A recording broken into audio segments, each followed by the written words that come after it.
Hi అండి, welcome back to our channel cook and share with Lakshmi.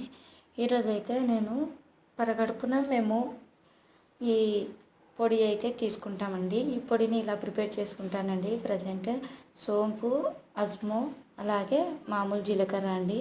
మీరు ఏదైతే ఎక్కువ ఇష్టపడతారో దాన్ని కొంచెం ఎక్కువ క్వాంటిటీలో అయితే వేసుకోండి.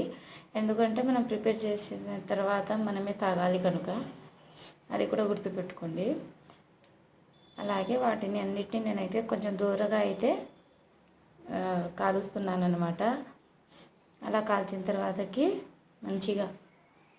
మంచిగా క్రిస్పీగా రావాలి. అది స్మెల్ అరోమా అయితే భలే వస్తుందండి నిజంగా. మేమైతే ప్రతిరోజు దీన్ని అయితే తాగుతూ ఉంటాము. అలా అని ఎక్కువ క్వాంటిటీలో అయితే చేసుకుని ఇలా కొద్దిగానే చేసుకుంటానండి. ఇంట్లోనే ఉంటాను కనుక. ఇంతకీ ఇదిగోండి ఇలా మంచిగా రావాలి. ఆ తర్వాత అయితే దీన్ని ఒక ప్లేట్లో సర్వ్ చేసుకొని కొద్దిసేపు అయితే చల్లారనివ్వాల. మంచిగా మనము వెయిట్ తగ్గాలంటే కనుక ఇలాంటివి మనం వాడాలి కంపల్సరీ. ఖచ్చితంగా రిజల్ట్ అయితే ఉంటుందండి. దీన్ని అయితే నేను నమ్ముతున్నాను. ఇలా వీటినన్నింటినీ కొంచెం చల్లారేంత వరకు అయితే మనం వెయిట్ చేయాలి. చల్లారిన తర్వాతకి ఒక మిక్సీ జార్ తీసుకొని అందులో అయితే మిక్సీ పట్టుకోవాలండి.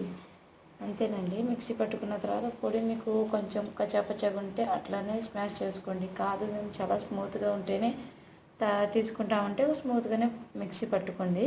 కాకపోతే దీన్ని హాట్ వాటర్లో, అంటే మరీ హాట్ కాదు, కొంచెం గరం వాటర్లో ఒక స్పూన్ ఈ పదార్థాన్ని అయితే మనం దాంట్లో వేసుకొని హాట్ వాటర్లో తర్వాతకి ఆ హాట్ వాటర్ని తాగాలి. అంతేనండి.